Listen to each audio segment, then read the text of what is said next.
हाय, मी जान्हवी. मागच्या ब्लॉगमध्ये तुम्ही आमचं गुजरातमधील सेकंड डे बघितलाच असेल.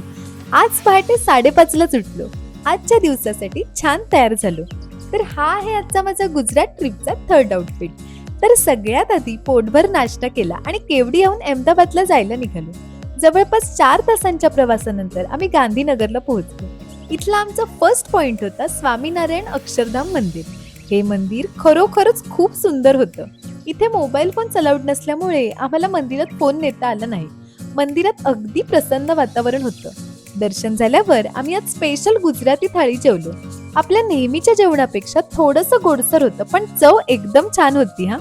जेवण झाल्यावर आम्ही आजच्या नेक्स्ट पॉइंटला आलो, ते म्हणजे अडालज मधील रुदाबाई टेम्पल. ही एक 5 मजली विहीर होती.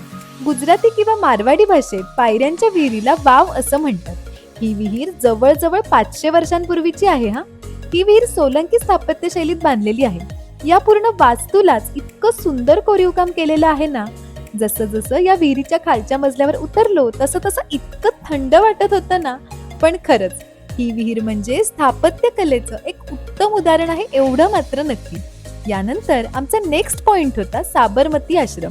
हे महात्मा गांधीजींचं निवासस्थान आहे आणि त्यांच्या आठवणींच्या अनेक गोष्टी इथे ठेवलेल्या आहेत. गांधीजी ज्या चरख्यावर बसून सूत कातत तो चरखा सुद्धा इथे जतन केलेला आहे. हा साबरमती आश्रम साबरमती नदीच्या काठी असल्यामुळे याला साबरमती आश्रम असं म्हणतात. इथे सुद्धा आम्हाला मोर दिसला. यानंतर अहमदाबाद मध्ये आम्ही जिथे राहणार होतो त्या हॉटेलला आलो.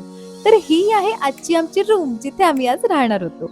पहाटेपासून साईट सीइंग आणि ट्रॅव्हलिंग झाल्यामुळे थोडा वेळ आराम केला. आराम करून झाल्यावर आम्ही अहमदाबाद मार्केटमध्ये जायला निघालो. नवरात्र जवळ आलेलं असल्यामुळे मार्केट एकदम गजबजलेलं होतं. इकडे मी हे आपण लहानपणी खायचो ना, तो कापूस खाल्ला.